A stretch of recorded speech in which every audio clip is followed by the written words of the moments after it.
வேர்க்கடலை என்ன பண்ண போறீங்க? இன்னும் மசாலாலாம் வச்சிருக்கீங்க. வேர்க்கடலை இன்னும் வேகவே இல்லையே. இது வந்து நம்ம வெறும் உப்பு போட்டு தான் நம்ம வந்து வேர்க்கடலையை வந்து வேக வைப்போம். இப்போ இது வந்து நைஜீரியன் ஸ்டைலில் வந்து நம்ம இந்த மசாலா எல்லாம் சேர்த்து வேக வச்சோம்னா இது உள்ளார இறங்கி இன்னும் டேஸ்ட் வந்து நல்லாயிருக்கும். எப்படி இருக்கு நம்ம வந்து செய்யலாம். இதில் வந்து நம்ம வந்து எப்போவுமே வெறும் உப்பு தான் போடுவோம். இந்த உப்பு வந்து நம்ம ஆட் பண்ணிக்கலாம். இதில் கொஞ்சம் மஞ்சத்தூள் வந்து நம்ம வந்து சேர்க்குறோம்.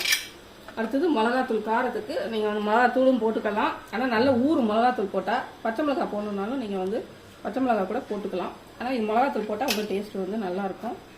இதில் வந்து வெங்காயம் வந்து சும்மா டேஸ்ட்டுக்கு, இது பிடிக்கலன்னா விட்டுடலாம். வெங்காயம் வேணான்றவங்க இதை விட்டுடலாம். நான் போடுறேன், எங்கள் வெங்காய வாசனை பிடிக்குங்க. இதில் பூண்டை வந்து தட்டி போட்டிருக்கேன் நான். அப்படியே போட்டால் அதோட இது வந்து ஃப்ளேவர் வந்து இறங்காது. இது வந்து உங்களுக்கு வந்து ஒரு சிலருக்கு வந்து பித்தமாக இருக்கும், ஒரு சிலருக்கு வந்து டைஜஷன் ப்ராப்ளம் வரும். அதனால தான் இதை வந்து நம்ம வந்து சேர்க்குறோம். நம்ம இப்போ இதை நம்ம குக்கரை மூடி நம்ம வந்து ஒரு 4 விசில் வச்சுட்டோம்னா அவ்வளோதான், முடிஞ்சது. சாப்பிட்றதுக்கு ரெடியாக இருக்கும். ஆறினோடனே நம்ம வந்து எடுத்து வந்து இதை வந்து சாப்பிட வேண்டியது தான்.